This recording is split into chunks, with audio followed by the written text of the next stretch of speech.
a los que están allí siempre presentes, porque a los que por alguna u otra razón no pudieron venir a recibir de la palabra, pero están conectados. Dios también habla a través de las redes sociales, Dios se puede manifestar. Sin embargo, hemos creído que cada domingo, cada día de reposo, Dios establece el templo, el lugar para reunirnos, porque hay un nivel de bendición para aquellos que estamos presentes recibiendo la palabra de Dios. Amén. Siéntase cómodo, porque sé que Dios va a tomar el control ahora. De hecho, ya lo tiene. El ambiente se siente diferente. Estamos en un tono de frecuencia que nos permite tener un contacto más cercano con su palabra. Amén. ¿Por qué 7?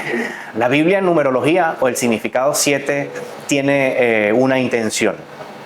7 en numerología bíblica significa perfección, gozo, plenitud. ¿El mundo se hizo en cuántos días? 7. El arca de Noé, Dios le dijo a Noé que cogiese animales, ¿de cuánto en cuánto? De 7 en 7, animales limpios. Jericó, la historia de Jericó, Dios le dijo a los israelitas cada día hacer una vuelta alrededor de los muros de Jericó durante 7 días. Y al séptimo día, ¿cuántas vueltas dieron los israelitas? 7 vueltas, número de perfección. Jacob, trabajándole a su suegro Labán. ¿Cuántos años le trabajó Jacob al suegro Labán en total? Sí, 14 años. Pero fueron 2 fases de 7 en 7. 7 número de perfección.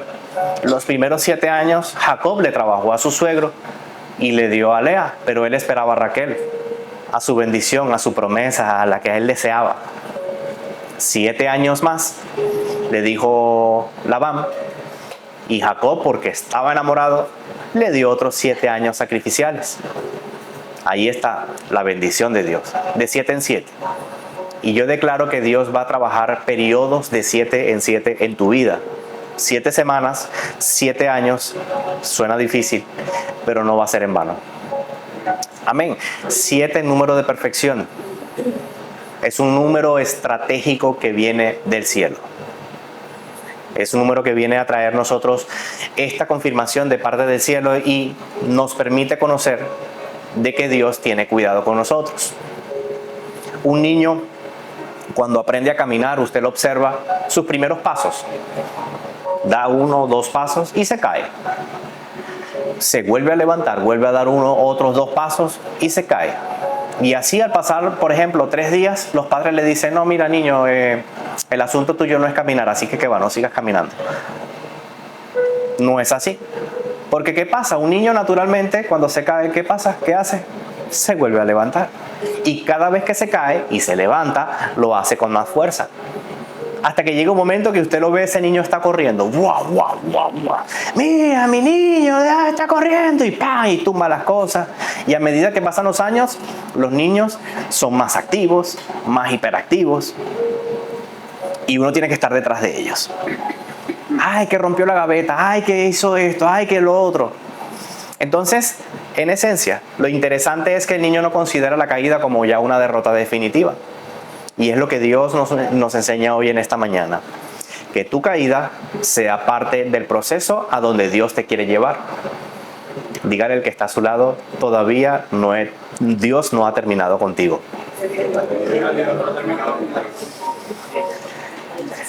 La caída es parte del proceso.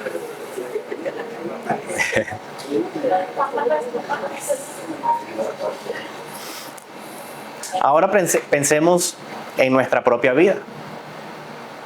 ¿Cuántos de nosotros aquí, para hacer un número, hemos caído 4 veces? Más de 4 veces creo que cada uno de nosotros ha caído, inclusive hasta más de 7 veces. A lo largo de nuestras vidas, si hacemos un autoanálisis, hemos caído más de 7 veces.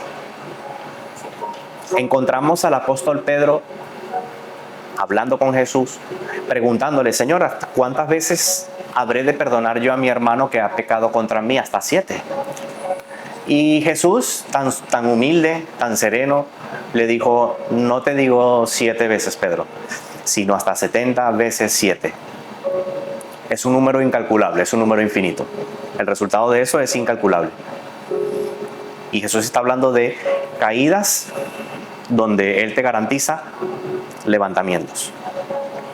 Y con esto quiero llevarte al primer punto, que dice, lo mismo que te destruye es lo mismo que te levanta. Es decir, la caída va a producir un efecto en tu vida. O te levantas o te caes. Pruebas que hay que tomar en cuenta que son permitidas por Dios. Ojo a esto. Las pruebas permitidas por Dios, según el original hebreo, es dokimazo. ¿Qué es dokimazo? Probar para aprobar. Probar para aprobar. Repita conmigo, probar para aprobar. Ese es el dokimazo. Esta es una prueba que va a descubrir el propósito de Dios en ti. Que va a descubrir si realmente lo que estás orando es genuino o es mentira. Esa es la prueba del dokimazo. Aquí Pedro, el apóstol, nos dice, Primera de Pedro 1:7, en lo cual vosotros os alegráis, aunque ahora por un poco de tiempo, si es necesario, tengáis que ser afligidos en diversas pruebas. Claramente nos enseña que a nosotros como hijos de Dios vamos a ser afligidos, ¿sí o no? Y en diversas pruebas. ¿En cuántas pruebas? Diversas. Ahora pregunto, ¿pero por qué siempre tengo que ser probado y ahora en diversas pruebas? Porque yo pienso, según lo que estoy entendiendo, que seguir a Jesús no es fácil. Porque partiendo del principio lo que Él dijo, si alguno quiere venir en pos de mí, niéguese a sí mismo, tome su cruz y sígame. Negarte a ti mismo es negarte inclusive hasta cuando caes en derrota. Cuando te caes, Dios quiere que te levantes. Él te está observando y Él está poniéndote a prueba. Ese es un dokimazo que viene directamente de Dios, no para tentarte, no para que peques, sino para probar la autenticidad de tu fe. ¿Quieres agradar a Dios? ¿Quieres honrar a Dios? Tu fe va a ser probada. Y ahí es donde está la manifestación de la gloria de Dios en nuestras vidas, los hijos de Dios. Y aquí a veces suena un poco crudo, un poco cruel decir esto: prueba, refinamiento y aprobación. Prueba, refinamiento y aprobación. Ahora estamos en una etapa de refinamiento, en la etapa de la caída.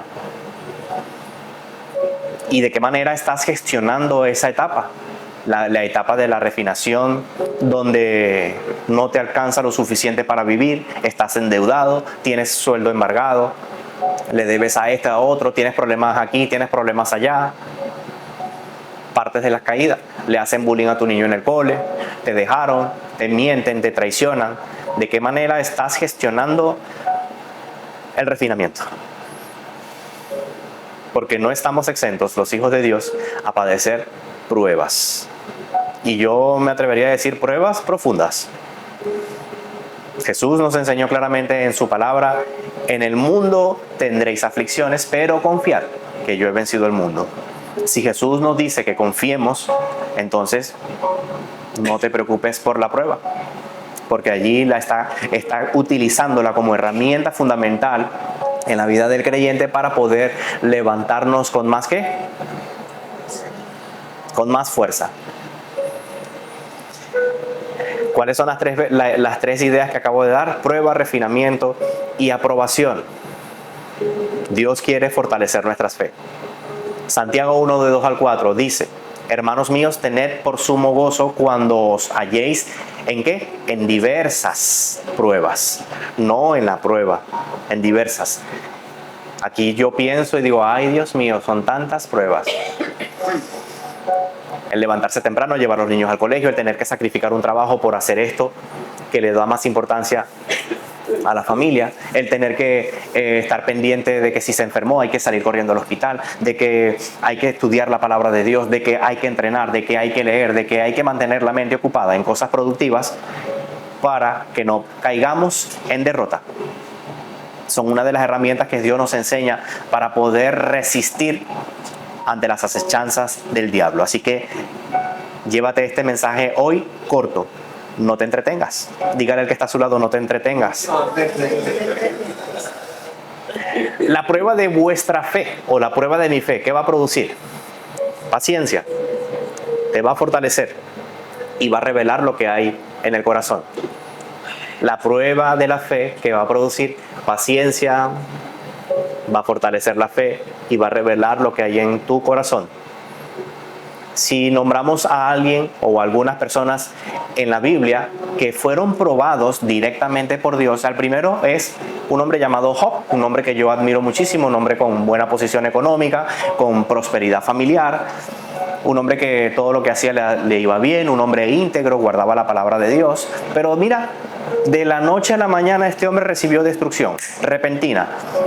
Los niños, sus hijos, sus 10 hijos estaban en casa celebrando un festín, comiendo, y de pronto ¡pum!, la casa se vino abajo y murieron todos.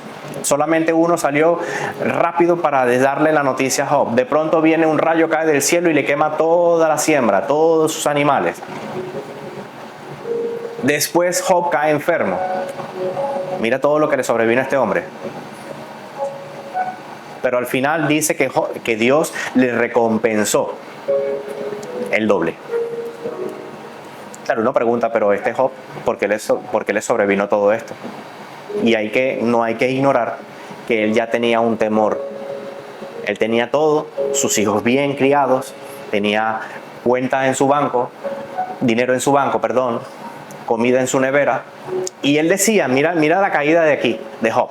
Señor, tengo miedo de perder todo esto. Y Satanás utilizó ese pequeño temor para destruirlo. Sin embargo, como Dios es bueno, lo mantuvo fuerte, lo volvió a levantar el doble. Abraham fue probado cuando Dios le pidió ¿a quién? A su hijo Isaac. Mira la prueba de obediencia. Tú estás creyéndole a Dios por un milagro, le estás creyendo a Dios en su palabra, estás queriendo caminar conforme a su voluntad. El enemigo inmediatamente va a venir a traerte algo para robarte esa palabra. Demuéstrale a Dios que estás obedeciéndole su palabra. ¿Hasta qué punto estás dispuesta a llegar para obedecerle? Mira lo que hizo Abraham. Dios le dijo, dame a tu hijo, a tu único, al que amas. A tu hijo, a tu único, al que amas. Le fue y le metió un bisturí directo al corazón. Abraham tenía entronado a Isaac en el corazón. Se lo sacó. ¿Por qué? Porque Dios quiere entrar allí en tu corazón. Mira dónde está la prueba de la fe. Coge a su niño, va caminando hacia arriba, hacia el monte con la leña, llevaba el cuchillo, y él le preguntaba, papá, ¿qué vamos a hacer? Vamos a entregarle sacrificio a Dios. Pero ¿dónde está el cordero? ¿Dónde está el cordero del sacrificio? Y Abraham en silencio, no le decía nada. El niño no sabía que iba a morir. ¿Cómo se habrá sentido Abraham en ese momento? Que iba a matar a su hijo. Mal. Justo cuando llega allí, lo coloca sobre la leña, las piedras, levanta el cuchillo. Un ángel se le aparece, Abraham, suelta el cuchillo, no lo mates. En ese justo momento, Abraham fue transformado por Dios, por la prueba de la obediencia, en medio de la aflicción. Dígale al que está a su lado, no te duermas, que es contigo.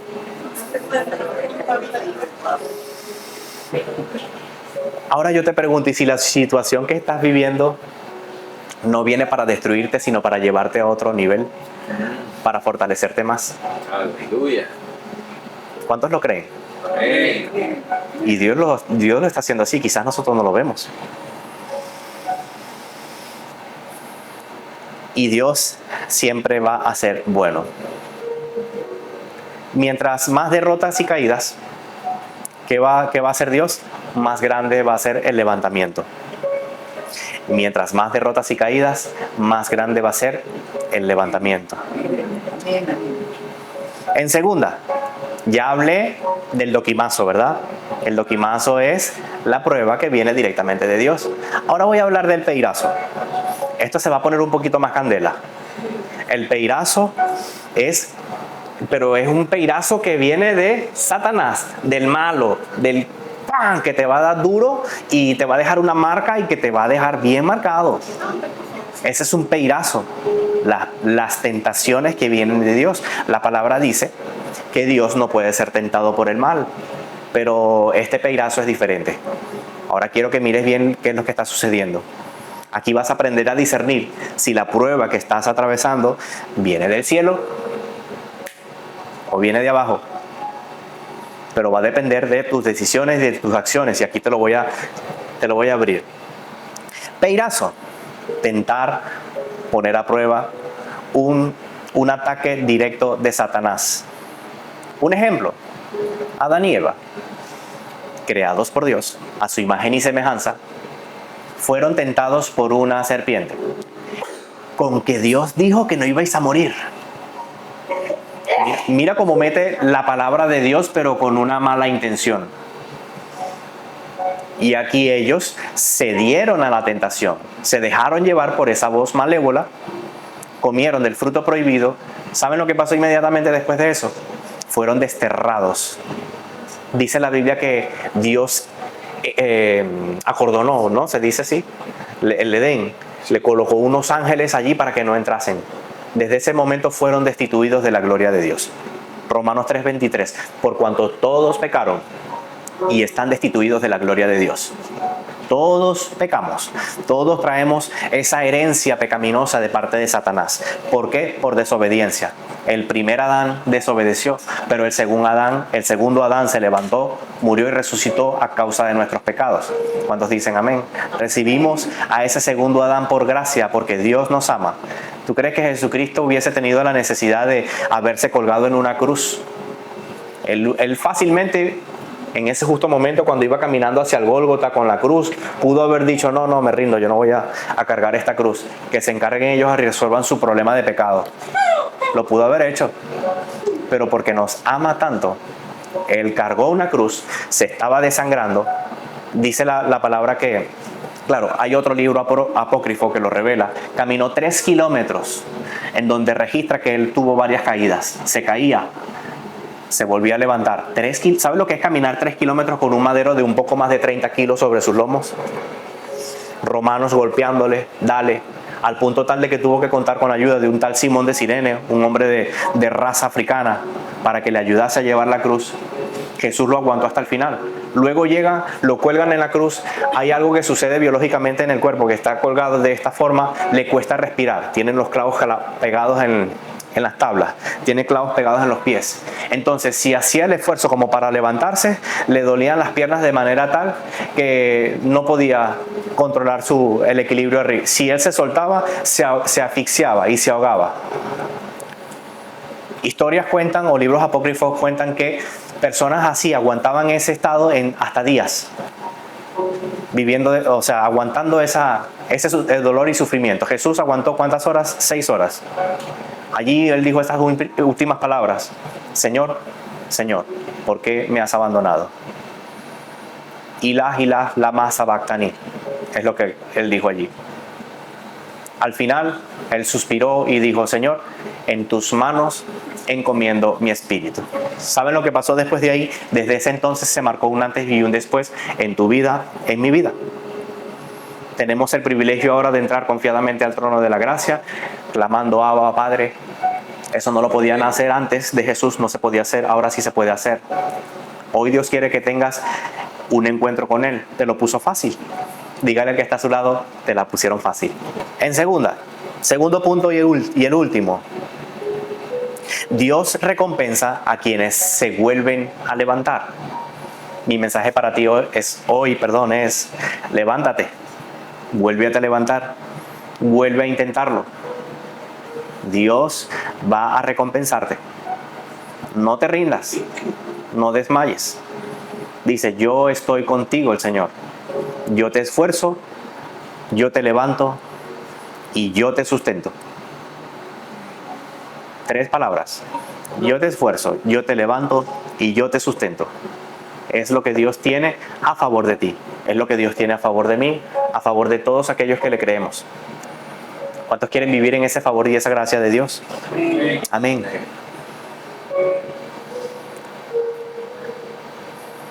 quiero hablar de un testimonio, un hombre llamado Carr, en el año 1885. Él dice que él creció siendo muy joven, de muy niño, falleció su padre, vivía con su madre y hermanos. Y él, este joven Carr, era muy bueno con los coches. Cuando fue grande montó un taller mecánico y a la vez estaban viviendo presión económica muy, muy fuerte. Le llamaban de Hacienda, lo llamaban de los bancos para que pagara la renta del local. Pero él seguía trabajando. Hasta que llegó un punto que su empresa quebró. Dice más adelante que él creó un invento de crear un coche que en aquel entonces, para los años 1885, habían otras marcas de coches que estaban creando también. Entonces él empezó a innovar, a investigar, a crear circuitos, el motor, cómo era la transmisión y todo esto, en competencia con las otras empresas. Y mucha gente no lo tomaba en cuenta o lo veía como que algo innecesario o pérdida de tiempo. Pero su mujer, llamada Berta, lo apoyó, creyó en él. Bendito sea ese nombre de Berta, o esas Bertas que tenemos en nuestras vidas. Así que mi consejo es: tenga una Berta en tu vida que apoye tu visión, apoye lo que tú quieres, apoye lo que tú anhelas. Aunque otros piensen que estás loco o estás loca, ahí tienes una Berta que te va a apoyar.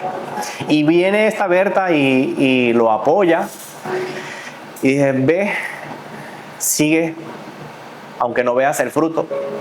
Dice que para el año 1888 tuvo una competencia feroz.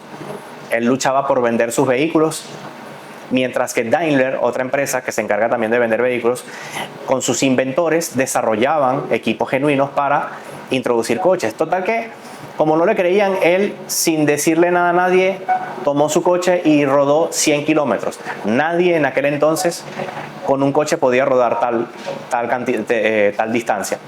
Cuando regresa, la prensa notó rápido, vio este éxito, se hizo famoso, y estoy hablando de nada más y nada menos que Carl Benz, lo que hoy conocemos por Mercedes-Benz.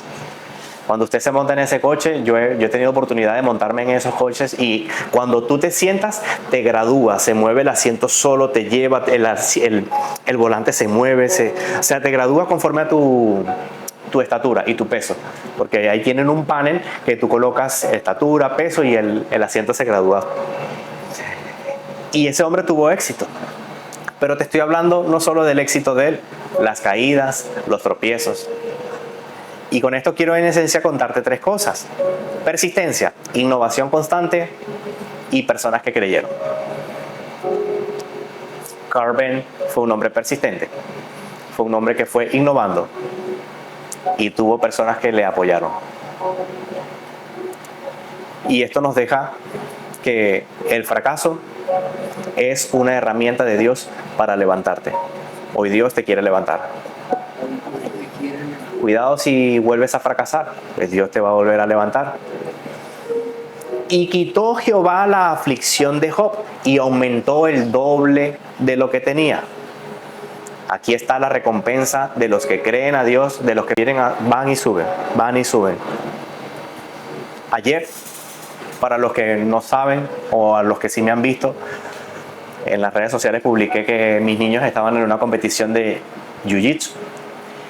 Y yo iba contento. ¿Sabe cómo es padre con sus hijos? Van a ganar, a traerse medallas, se montan en ese podio. Yo iba súper entusiasmado, como todo padre.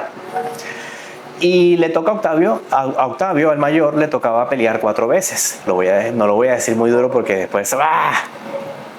Y a Santiago le tocaba pelear 2. Bueno, total que empieza Octavio con el primero. Yo: vamos, papá, recuérdate, tú tienes que ser duro. Cuando ese niño se venga, tú tienes que agarrarlo duro. ¿Cómo le vas a hacer? Eso, así, entusiasmando, dándole. ¿Estás nervioso? No, bueno, sí, un poquito. Ok.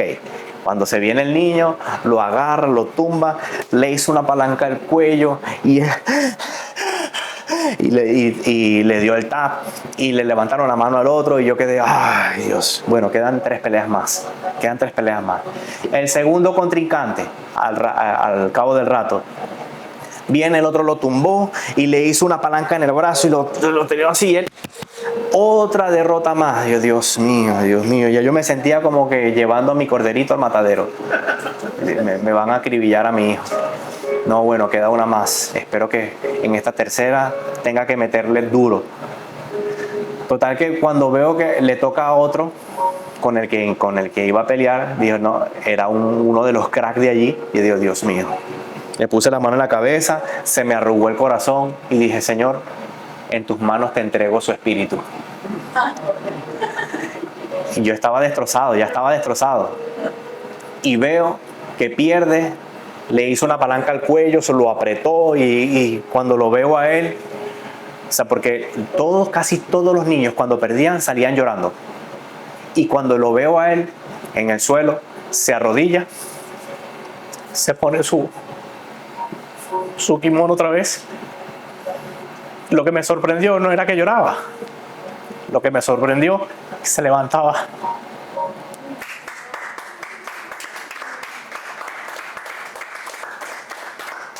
Y escuché la voz de Dios que me dijo, míralo. Se cae, pero se levanta. Se cae, pero se levanta. Y Dios me dijo, Señor, pero ¿por qué lo haces con mi hijo? Porque quiero que sientas que así como tú te caes, así yo siento dolor, así yo siento tristeza, porque yo quiero que te levantes. Así es Dios con nosotros. Tú te caes, Dios llora, a Dios le duele. Pero Él te quiere levantar. Así como nosotros podemos observar esto, que si 7 veces nos caemos, Dios nos va a volver a levantar. Repita conmigo, 7 veces me caigo, Dios me va a volver a levantar. Aún en medio de la derrota, si estás cansado o quieres tirar la toalla, yo te digo con el corazón en la mano, no te rindas. Dios está allí y te está viendo. Acude a Él siempre, porque Él va a estar allí. Amén. Amén.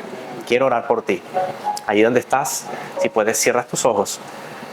Que va a ser una oración sencilla, pero muy poderosa. Padre, en el nombre de Jesús, te pido que bendigas a este tu pueblo, conforme a lo que nos has enseñado hoy en tu palabra. Si 7 veces cayera el justo, Dios lo volverá a levantar. Te pido que a ellos, a estos, Señor, que son tus hijos, son tus ovejas, que pertenecen a esta jurisdicción espiritual, están por derrota. Yo declaro en el nombre de Jesús que tú los levantas, que acuden a ti, que buscan de tu presencia, que tú los fortaleces, que tú los sustentas, que tú les das la fuerza para continuar, Señor.